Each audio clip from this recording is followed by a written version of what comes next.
Hello everyone, welcome to star IQ। उम्मीद है कि आप बहुत अच्छे होंगे। लेके हाजिर हूं आप सभी के लिए एक बहुत ही इंपॉर्टेंट सा लेक्चर है। छोटा है पर बहुत ज़्यादा मीनिंगफुल होगा। क्या होगा सर इस लेक्चर में? 2020 में जो इंपॉर्टेंट योजनाएं शुरू की है हरियाणा सरकार के द्वारा, वो योजना मैं आप लोगों को पढ़ाने वाला हूं। यानी कि हरियाणा करंट अफेयर का एक बहुत ही इंपॉर्टेंट सा टॉपिक है। बहुत ज़्यादा योजनाएं नहीं है, जो बहुत ज़्यादा इंपॉर्टेंट है उन्हीं योजनाओं के बारे में हम जिक्र करने वाले हैं। तकरीबन जो है 27 की योजना है जिन्हें मैं आप लोगों को पढ़ाने वाला हूं। ये बहुत इंपॉर्टेंट होगी आने वाले ग्राम सचिव के पेपर के लिए। छोटा है पर बहुत मीनिंगफुल है। मन लगा के देखिएगा, दोस्तों तक शेयर कीजिएगा। स्टार IQ पे पहली बार आए हैं तो चैनल को सब्सक्राइब कर लीजिएगा। तो चलिए स्टार्ट करते हैं इस सफर को। सबसे पहली योजना है आपके लिए यहाँ पे भावांतर भरपाई योजना। ठीक है, क्या कहा सर ने? भावांतर भरपाई योजना। सवाल क्या हो सकता है इनका? सवाल होगा कि ये योजना किससे संबंधित है। ठीक है, तो ये योजना संबंधित है भाई आपकी आलू से, गोभी से, टमाटर से और प्याज से। यानी कि ये सारी आप लोगों को सब्जियां यहां पे दिखाई दे रही है। ठीक है, सब्जी और फल हालांकि दोनों से ही है। और इसके तहत जो है ना तकरीबन 48,000 से 56,000 रुपए तक का अनुदान दिया जाता है किसानों को। आज से पहले आलू, गोभी, टमाटर, प्याज तो इसमें शामिल थे, लेकिन ये करंट अफेयर है 2020 का। तो 2020 में क्या किया गया इसके अंदर ना, एक तो जो है मशरूम, ठीक है, एक है मशरूम और एक इसके अंदर शहद। ठीक है, मशरूम और शहद इन दोनों को भी ऐड कर दिया गया।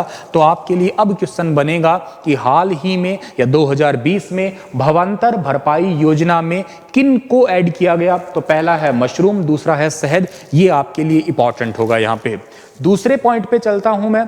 तो मुख्यमंत्री परिवार समृद्धि योजना, अगली योजना है हमारी कि मुख्यमंत्री परिवार समृद्धि योजना। मैं आपको पहले तो ये बता देता हूं, इस योजना को शुरू किया गया था 26 जनवरी 2020 को। जहां जहां जरूरी चीज है वो मैं बताऊंगा, जिस जिस योजना की तारीख जरूरी है वो भी बताऊंगा आपको मैं। तो ये योजना शुरू की गई थी 26 जनवरी 2020 को, यानी कि गणतंत्र दिवस पे। गणतंत्र दिवस 2020 में शुरू की गई थी। इस योजना में क्या है, 90,000 परिवारों में 35 करोड़ रुपए ट्रांसफर किए जा चुके हैं। ठीक है, क्या है ये योजना? जो लोग गरीब है, गरीब इन द सेंस जिनकी जो है यूं कहिएगा 5 एकड़ से तो जमीन कम है और सालाना इनकम 1,80,000 से कम है। 5 एकड़ से कम जमीन है, सालाना इनकम 1,80,000 से भी कम है या इतने तक है, तो उनको क्या है, एक साल में टोटल 6,000 रुपये दिए जाते हैं। 3 किस्तों में दिए जाते हैं, 2-2-2 करके। ठीक है ना, तो टोटल 2 गुणा 2 गुणा 2, तो टोटल जो है, गुणा मतलब ऐसा कर मत कर देना आप लोग, एक 3 किस्तें होगी तो आपकी टोटल जो है 6,000 रुपये दिए जाते हैं। अब आप बात करते हैं जल स्तर के लिए योजना, तीसरी योजना पे।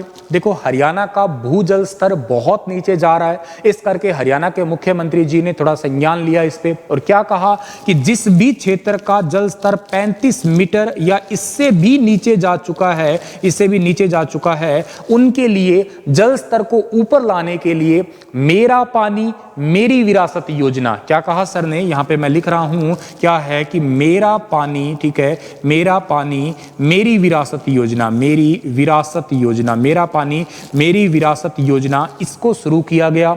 और अगर किसी भी इन द सेंस इस योजना के तहत जो है ये पर्टिकुलर एरिया, एक रतिया है, एक फतेहबाद है, जाखल है, सिवान है, गुहला है, पीपली, शाहबाद, बवेन, थानेसर, पहेवा और सिरसा, इनको चुना गया। और यहां पे किसी ने धान को छोड़ के कोई दूसरी फसल लगाई है तो उनको पर एकड़ 7 से 7,500 रुपए पर एकड़ दिए गए हैं। ये याद रखिएगा, इनिशियली इसे 7,000 रुपए पर एकड़ में शुरू किया गया था। कुछ इलाके में इन्हें बढ़ा के 7,500 भी किया गया था। दोनों ऑप्शन है तो बोथ का ऑप्शन मिलेगा, अलग अलग है तो 7,000 आप चूज कर सकते हैं, कोई इसमें दिक्कत वाली बात है नहीं। ठीक है, तो जल स्तर के लिए मेरा पानी मेरी विरासत योजना कहां पे? जिनका 35 मीटर से भूजल स्तर 35 मीटर या इससे भी नीचे का है। और ये मेनली एरिया है रतिया, फतेहबाद, जाखल, सिवान, गुहला, पीपली, शाहबाद, बवेन, थानेसर, पहेवा और सिरसा। कर लेंगे याद। चलिए आगे चलते हैं। तो जल जीवन मिशन की बात करते हैं भाई हम। तो जल जीवन मिशन के तहत क्या है, हर घर के अंदर जो है नल द्वारा जल पहुंचाना। आगे जाके एक योजना और आएगी आपकी, देखिएगा, ये 24 नंबर योजना है। ठीक है, इसको मैं पहले उसके साथ ही लिंक करके पढ़ा देता हूं। हर घर नल से जल योजना ये शुरू की गई है जल जीवन मिशन शुरू किया गया है। इसके तहत क्या है, तालाबों की सफाई होगी और जो ड्रेन वगैरह है उन ड्रेन के पानी को जो है एसटीपी के माध्यम से यानी कि सीवेज ट्रीटमेंट प्लांट के तहत शोधन करके जो है खेतों में सिंचाई के लिए दिया जाएगा। इस हर घर नल से जल में जो है अंबाला और पंचकुला ने रिसेंटली पहला स्थान हासिल किया, याद रखिएगा। वैसे सरकार का लक्ष्य है कि 2024 तक हर घर में जो है नल द्वारा जल पहुंच जाए, टूटियों से पानी पहुंच जाए। तो बेसिकली जो है जल जीवन मिशन में इतना ही है कि पानी को कैसे बचाया जा सके, कैसे भविष्य की पीढ़ियों जो आने वाली है उनके लिए पानी को जो है सुरक्षित रखा जा सके। स्टे होम योजना बहुत इंपॉर्टेंट है। स्टे होम योजना किस डिपार्टमेंट की है अगर आपसे पूछा जाए तो स्टे होम योजना जो है वो पर्यटन डिपार्टमेंट की है और ये शुरू की थी हरियाणा के जो पर्यटन मंत्री है जिनका नाम है कंवर पाल गुर्जर, जो कि जगाधरी से जीते हुए हैं, जो कि हरियाणा के एजुकेशन मिनिस्टर भी हैं, हरियाणा के आर्ट एंड कल्चर मिनिस्टर भी हैं और हरियाणा के पर्यटन टूरिज्म डिपार्टमेंट भी उन्हीं के पास में है। हरियाणा का वन मंत्री भी वही है, फॉरेस्ट डिपार्टमेंट भी उन्हीं के पास में ही है। इसमें क्या होता है कि गांव के अंदर जो है जैसे यमुनानगर है या पंचकुला है जो हिली स्टेशन में थोड़े बहुत लगते हैं कहीं ना कहीं, तो वहां पे गांव के लोगों के 2 कमरे लिए जाएंगे और 2 कमरों को विभाग जो है डिजाइन करेगा एक म्यूजियम के रूप में, ताकि लोग आए और उस रूम को देखें और एक पर्यटन के रूप में पर्यटन को बढ़ावा मिलेगा तो गांव की इनकम है वो भी बढ़ जाएगी। तो बेसिकली स्टे होम योजना पर्यटन डिपार्टमेंट ने शुरू की है, कंवर पाल गुर्जर ने शुरू की है गांव में पर्यटन को बढ़ावा देने के लिए या इकोनॉमी को बढ़ाने के लिए। गोबरधन योजना, गोबरधन योजना हरियाणा के सभी ब्लॉक के लिए शुरू की गई है। गाय या भैंस उनके गोबर से जो है यहां पे गोबर गैस प्लांट बनाया जा सके, बायोगैस प्लांट बनाए जा सके, इसलिए गोबरधन योजना है। आपसे पेपर में सवाल पूछा जाएगा सभी ब्लॉक के लिए कौन सी योजना शुरू की गई, गोबरधन योजना। किससे संबंधित है, देखो गांव में गाय और भैंस होती है उनके लिए स्पेशली जो है उनका गोबर से जो है यूज करके बायोगैस बनाई जाएगी। बेसिकली गांव के रोड के या फिरनी वगैरह पे ना गड्ढे बनाए जाएंगे जहां पे गोबर डाला जाएगा या गले सड़े पत्ते वगैरह डाले जाएंगे, इससे गैस बनेगी तो सबको ही बेनिफिट होगा और के साथ में खाद भी तैयार होगी। डिजिटलाइजेशन के लिए बहुत इंपॉर्टेंट है, हर गांव के अंदर जो है इंटरनेट देने के लिए डिजिटलाइजेशन करने के लिए पूरे हरियाणा को जो है एक योजना शुरू की है। इस योजना का नाम है हर घर फाइबर, ठीक है, हर घर फाइबर एक योजना है। अगर पूछा जाए हर घर फाइबर योजना क्या है तो हर गांव को जो है डिजिटलाइजेशन करने के लिए हर घर फाइबर योजना है। इसके लिए सबसे पहले चुना है जींद जिले का अलेवा ब्लॉक को, ठीक है, जींद जिले का अलेवा ब्लॉक है, इसको चुना है, याद रखिएगा।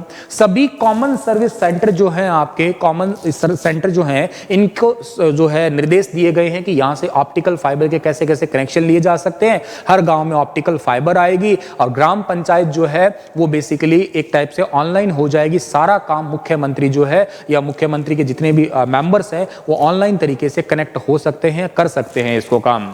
अगली बहुत योजना है, इंपॉर्टेंट योजना है 8वीं आपकी PPP योजना, यानी कि परिवार पहचान पत्र योजना। पूछा जाएगा कि ये कहां से शुरू की गई है तो याद रखिएगा ये पंचकुला से शुरू की गई है हरियाणा में, और पंचकुला से शुरू की गई। दूसरी बात, इसे हरियाणा के मुख्यमंत्री जी ने और दुष्यंत चौटाला जी ने, इन दोनों ने मिलकर जो है शुरू की है। शुरुआत में जो है इसमें 20 परिवारों को जोड़ा गया था बिल्कुल स्टार्टिंग में। इसमें 8 डिजिट का नंबर होता है, याद रखिएगा, जैसे आधार कार्ड का नंबर होता है वैसे यहाँ पे 8 डिजिट का एक नंबर होता है, यूनिक आईडी नंबर होता है।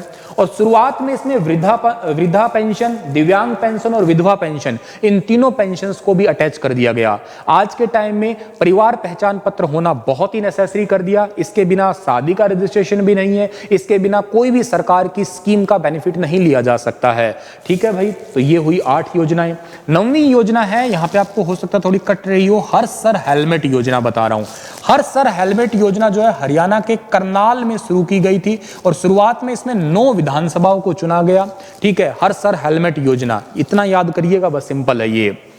अगली इंपॉर्टेंट योजना है पशु किसान क्रेडिट कार्ड योजना। पशु किसान क्रेडिट कार्ड योजना, इसमें क्या है, पशु किसान क्रेडिट कार्ड योजना में जैसे किसान क्रेडिट कार्ड में क्या होता है, जितने किले होते हैं उस हिसाब से लोन मिल जाता है, लेकिन पशु किसान क्रेडिट कार्ड योजना के अंदर क्या होता है, नंबर ऑफ एनिमल्स पे लोन मिलता है। जितने भी पशु होते हैं उसके पर लोन दिया जाता है। और टोटल जो है लक्ष्य रखा है 8 लाख का, 8 लाख पशुओं का जो है पशु किसान क्रेडिट कार्ड बनाने का लक्ष्य है हरियाणा सरकार का। इसमें अगर गाय पे लोन लेते हैं तो 40,783 रुपए, भैंस पे है 60 8,249, भेड़ बकरी पे 4,063 रुपए, सुअर पे 16,337 और मुर्गी पे 720 रुपए तक का लोन दिया जाता है पशु किसान क्रेडिट योजना के तहत, याद रखिएगा। अगली इंपॉर्टेंट योजना 11वीं बायोगैस के लिए। तो बायोगैस के लिए एक योजना शुरू की गई है हरियाणा में, इंस्टीट्यूशनल बायोगैस प्लांट लगाने की। इंस्टीट्यूशनल बायोगैस प्लांट, यहां पे गोवर्धन योजना भी है और ये एक ही जैसी योजना है। छोटे छोटे प्लांट्स लगेंगे गांवों के अंदर, ब्लॉक्स के अंदर, ठीक है, जिससे जो है बायोगैस डिस्ट्रीब्यूट की जा सके। अगली इंपॉर्टेंट योजना है सड़क हादसों में कमी लाने के लिए 31 करोड़ रुपए आवंटित किए गए हैं और एक योजना शुरू की है सड़क सुरक्षा योजना, याद रखिएगा। सड़क सुरक्षा योजना के लिए 31 करोड़ रुपए आवंटित किए गए हैं और सड़क हादसों में कमी लाने के लिए योजना है ये। अभी जो लॉकडाउन का टाइम पीरियड था तब देखा गया 2020 में तकरीबन 26.71% जो है ये पिछले साल के मुकाबले कम हादसे हुए सड़क के। ऐसे लॉकडाउन था तो लोग घर पे ही थे, जाहिर सी बात है, ठीक है भाई। 13वीं योजना क्या कहती है? फूड प्रोसेसिंग स्कीम है। इसमें 10,000 करोड़ रुपए आवंटित किए गए हैं, जिसमें से 35% केंद्र सरकार देगी, ठीक है। और फूड प्रोसेसिंग योजना में क्या होता है, जैसे आप कोल्ड स्टोर सुनते हो ना, ऐसे कोल्ड स्टोर लगाए जाएंगे मेनली आलू, प्याज और टमाटर के लिए। टॉप योजना भी इसे कहते हैं हम लोग। जैसे टमाटर थोड़ा ज्यादा होता है दादरी और भिवानी, तो यहां पे इसके लिए फूड प्रोसेसिंग प्लांट लगेंगे। आलू के लिए लगेंगे कैथल में, यमुनानगर में, कुरुक्षेत्र में और करनाल में। और प्याज के लिए लगेगा पलवल और मेवात के अंदर। याद रख लीजिएगा आप लोग, फूड प्रोसेसिंग प्लांट लगने वाले हैं ये। प्रधानमंत्री किसान संपदा योजना, नंबर 14 योजना है प्रधानमंत्री किसान संपदा योजना। ये अगस्त 2017 में शुरू की गई है और ये योजना फल और सब्जी से संबंधित है। सर अब क्यों पढ़ा रहे हो? क्योंकि 2020 में हरियाणा भी इससे अटैच हो गया और हरियाणा में जो है फल और सब्जियों को इसके तहत जो है कनेक्ट कर लिया और किसानों ने इस योजना से लाभ भी लिए हैं। अटल भूजल योजना, अगर आपसे पूछा जाए अटल भूजल योजना हरियाणा के अलावा किन किन राज्यों में जो है लगी है भूजल को बचाने के लिए सेम योजना है? ये गुजरात है, हरियाणा है, कर्नाटक है, मध्य प्रदेश है, महाराष्ट्र है, राजस्थान है और यूपी है। फिर रिपीट कर रहा हूं, गुजरात है, हरियाणा है, कर्नाटक है, मध्य प्रदेश है, महाराष्ट्र है, राजस्थान है और यूपी है। इसमें 8300 ग्राम पंचायतों को फायदा मिल रहा है इस योजना से। और जो भूजल को जैसे छत का पानी इकट्ठा करके टांकों वगैरह में इकट्ठा कर रहे हैं उनको, उनके लिए जो है योजना कुछ सरकार सब्सिडी भी दे रही है उस पूरे मैकेनिज्म के लिए। बहुत इंपॉर्टेंट योजना एक मेरी फसल मेरा ब्यौरा। अभी रिसेंटली जो एमएसपी का काम चल रहा है, मिनिमम सपोर्ट प्राइस वाला चल रहा है, लोग अपनी फसल को बेच रहे हैं, जैसे सरसों पे बेच रहे हैं या जो भी फसल बेच रहे हैं वो इसी पोर्टल के माध्यम से बेच रहे हैं ऑनलाइन। और इसमें हरियाणा ने सूरजमुखी को भी ऐड कर दिया साल 2020 में, तो याद रख लीजिएगा आप लोग, ठीक है। एक बहुत इंपॉर्टेंट योजना है 17वीं आपकी, 250 ग्राम पंचायत फ्री इंटरनेट देने के लिए। यानी कि 250 ग्राम पंचायत है, यहां पे भी ऊपर भी लिखी है 250 ग्राम पंचायत में फ्री इंटरनेट देने के लिए एक योजना शुरू की है जिसका नाम है ग्राम स्वराज योजना, ठीक है। क्या नाम है? ग्राम स्वराज योजना। ग्राम स्वराज योजना, आपसे पूछा जाए कि ग्राम पंचायत में फ्री इंटरनेट देने के लिए कौन सी योजना शुरू की गई है? ग्राम स्वराज योजना शुरू की गई है भाई आपकी, ठीक है। चलिए 18वीं योजना पे आइए, स्वामित्व योजना। बहुत इंपॉर्टेंट है, इसको शुरू करने वाला सबसे पहला राज्य कौन सा था? हरियाणा राज्य था सबसे पहले इसे शुरू करने वाला। इसमें क्या था? लाल डोरा मुक्त करवाने वाली ये योजना है। और सबसे पहले याद रखिएगा हरियाणा के करनाल जिले का सिरसी गांव, क्या कहा सर ने? हरियाणा के करनाल जिले का सिरसी गांव जो है ना, सिरसी गांव, ये सबसे पहले लाल डोरा मुक्त गांव बना था या स्वामित्व योजना का लाभ लेने वाला आपका गांव बना था। इसके बाद कर्नाटक, एमपी, महाराष्ट्र, यूपी और यूके यानी कि उत्तराखंड के अंदर इसे शुरू किया गया। आपसे पूछा जा सकता है कि हरियाणा में सक्सेस होने के बाद इन्हें किन राज्यों में शुरू किया गया? कर्नाटक, एमपी, महाराष्ट्र, यूपी और यूके यानी कि उत्तराखंड में शुरू किया गया इसे। स्वामित्व योजना, लाल डोरा, पुराने जमाने में ब्रिटिश साम्राज्य से किसी ने कब्जा वगैरह कर रखा है तो उससे हटा के मालिकाना हक देना, लाल डोरा मुक्त करना कहला रहा है, ठीक है। और ये योजना हरियाणा में पहली बार शुरू हुई। करनाल के सिरसी गांव पहला लाल डोरा मुक्त गांव बना। स्वच्छ भारत अभियान पुरस्कार, अगर पूछा जाए स्वच्छ भारत अभियान पुरस्कार जो है या स्वच्छ भारत योजना जो है, इसके तहत किस राज्य को पहला स्थान मिला है? तो ये मिला है हरियाणा राज्य को पहला स्थान मिला है। याद रखिएगा हरियाणा का इसमें नंबर 1 आया है। ग्राम पंचायतें जो है स्वच्छ है, पढ़ी लिखी ग्राम पंचायतें चुनने की वजह से, ये भी याद रखिएगा। रिटेल आउटलेट स्कीम, हरियाणा में रिटेल आउटलेट सेंटर खोले जा रहे हैं, छोटे छोटे विटा दूध है या सब्जी फल वगैरह इनको बेचने के लिए। कितने सेंटर खुलेंगे ये स्कीम के तहत? टोटल 2000 सेंटर खोले जाएंगे, याद रखना। एयर केयर स्कीम, प्रदूषण को कम करने के लिए एयर केयर स्कीम जो है किस जिले की है? तो ये स्कीम जो है ये है भाई गुरुग्राम की। इनिशियली इसे गुरुग्राम में शुरू किया गया, बाद में जो है इसे फरीदाबाद में भी शुरू कर दिया गया, फरीदाबाद में भी। तो आपको मेनली तो याद रखना है कि गुरुग्राम में, ऑप्शन फरीदाबाद भी हो तो बोथ का ऑप्शन मिलेगा, अदरवाइज पहला गुरुग्राम ही लगाइएगा।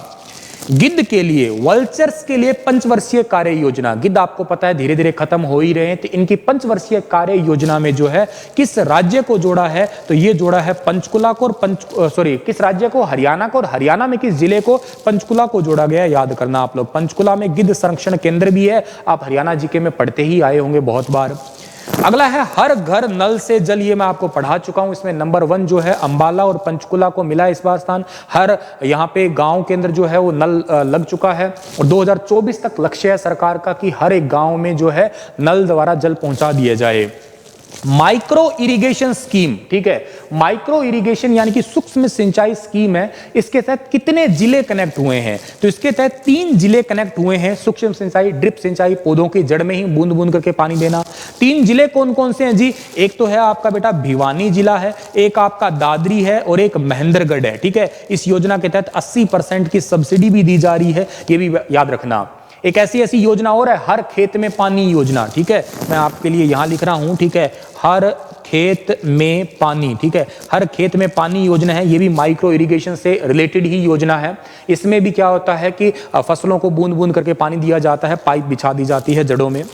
सीएम बागवानी, मुख्यमंत्री बागवानी योजना में जो है ना वो बेसिकली कितनी फसलें या कितनी आपकी सब्जियां वगैरह वो ऐड है? तो टोटल उसमें 20 फसल जो है वो ऐड है, याद रखिएगा। जिसमें 14 सब्जियां हैं, 2 मसाले हैं और 4 फल है। मुख्यमंत्री बागवानी योजना में टोटल 20 फसलें शामिल है, जिसमें से आपकी 14 सब्जी है, 2 मसाले हैं और 4 फल है। सब्जियों के लिए पर एकड़ जो है वो बीमे के लिए मिलते हैं 30,000 और फलों के लिए मिलते हैं 40,000, ये भी याद रखिएगा। जैसे टमाटर है, गोभी है, बैंगन है, ये आपकी सब्जियों में ऐड है, लहसुन वगैरह है ये मसालों में ऐड है, फलों में आपके आम वगैरह हैं ये ऐड है, ठीक है। रोज पढ़ते हैं तो इस योजना को रिसेंटली पढ़ाया था मैंने, मैं आपको सिर्फ बुलेट्स पॉइंट बता रहा हूं जो आपके पेपर में काम आएंगे। यहाँ पे हरियाणा जमा धन प्रत्याभूति योजना, ये किस लिए है? ये उच्चतर शिक्षा में जो हायर एजुकेशन में बच्चे पढ़ते हैं उनको लोन देने के लिए योजना है, ऋण से संबंधित योजना है, हरियाणा जमा धन प्रत्याभूति योजना। इसको आप लोग समझ लीजिएगा। यही थी प्यारे बच्चों आपकी इंपॉर्टेंट टोटल 27 स्कीम। वीडियो को दोबारा देख लीजिएगा अगर आपको नहीं समझ में आई तो, ठीक है। मैंने मेरी तरफ से कार्य कर दिया है, अच्छी लगी तो शेयर कर दीजिएगा, और अच्छी लगी तो वीडियो को लाइक करिएगा। हंसते रहना, मुस्कुराते रहना। 1 मिनट का टाइम दे रहा हूं, इसके स्क्रीनशॉट ले लीजिएगा आप लोग। स्टार IQ यूट्यूब चैनल को सब्सक्राइब करना बिल्कुल मत भूलना भैया आप लोग, ठीक है प्यारे बच्चों। चलिए, थैंक यू सो मच प्यारे बच्चों।